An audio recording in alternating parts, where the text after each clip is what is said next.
How's it going, everybody?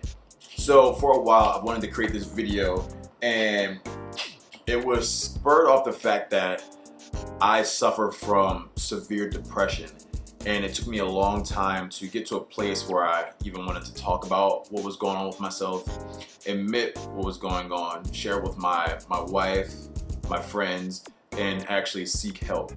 I think for a lot of people, no matter where you are, depression and social anxieties and mental health disorders are very prevalent in our society, and they still have that stigma around them, especially in African American and minority communities.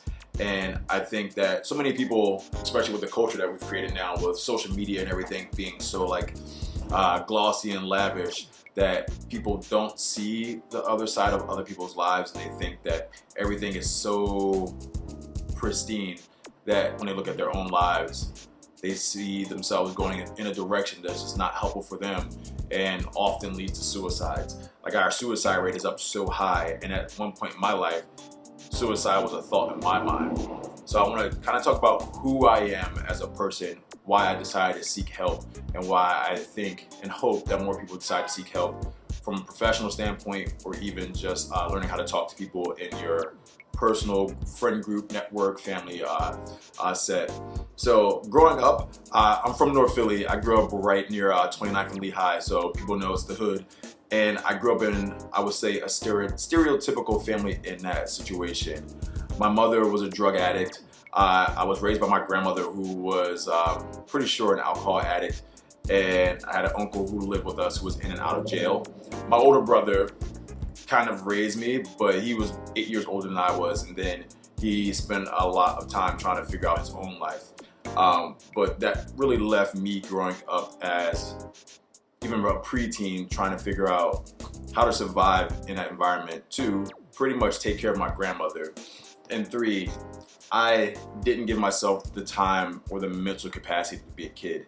And I think as I got a little bit older, when I became a teenager, my mother passed away from HIV from drug use, and my father wasn't in the picture much. He and my mother actually, they used to use drugs together, and I blamed him so much for the fact that I didn't have a mother. I think I started to compound all those feelings, and I think until I got older, I didn't really understand, or even try to understand, like, why this was happening to me, and really figuring out what those emotions meant. But for years and years, I fended for myself. I did have some family help, but it was really on me to raise myself from the age of pretty much 9 until I became an adult and was able to go off to college. But I think when I got to college, it was the first time I was in an environment where things felt completely safe, because I lived on a 4-year guaranteed housing campus where my meals were provided and everything.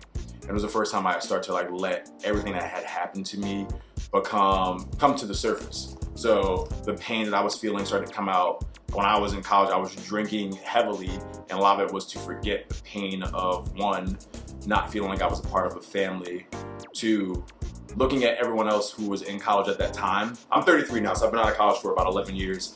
But looking at people who were raised in what I thought were like the cookie cutter ideal family.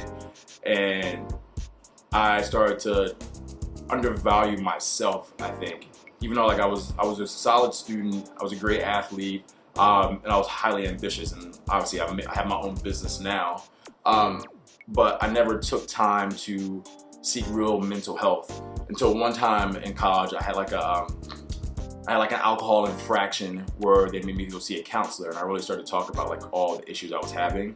This was the second time in my life that I was actually saw a counselor. I saw a counselor once when I was a kid, because I was going through so much after my mother died. I really didn't have a grasp on what was up or down anymore. But as I got older, I think I actually started to go through more problems in terms of my mental sanity, because I started to fall into these black holes of not understanding. Sorry about that.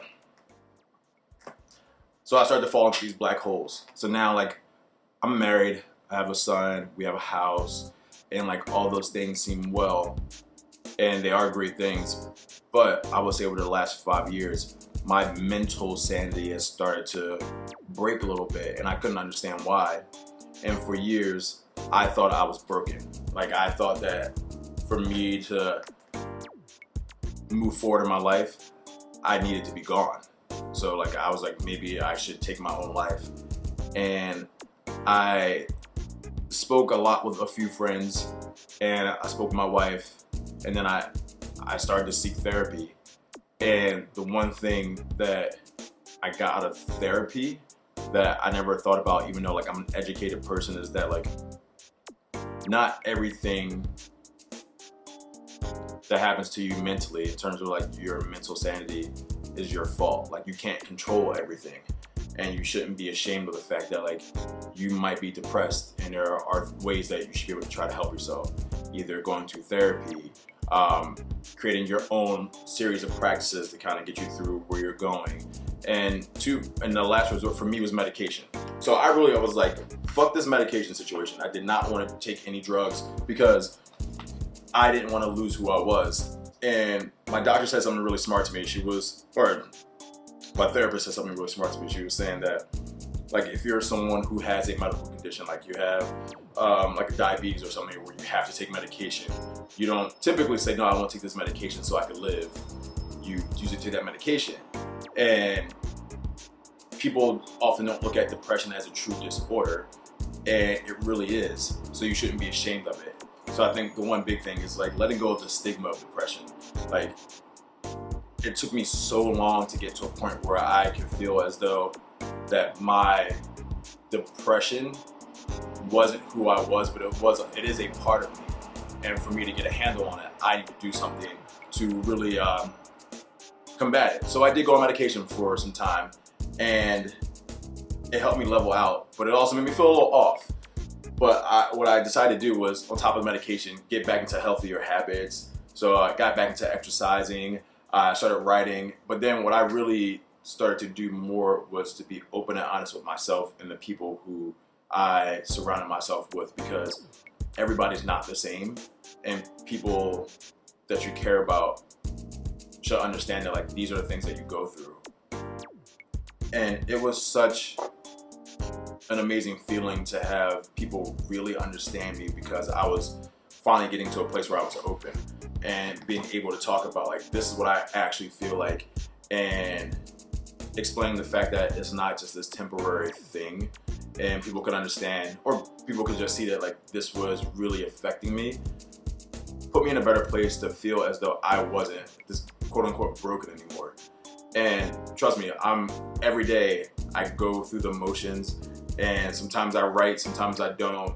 I try to exercise a lot, but something that I do every day is I talk to the people who are close to me to let them know where I am, why I'm feeling this way, and trying to have them help me figure out if I should seek any more help.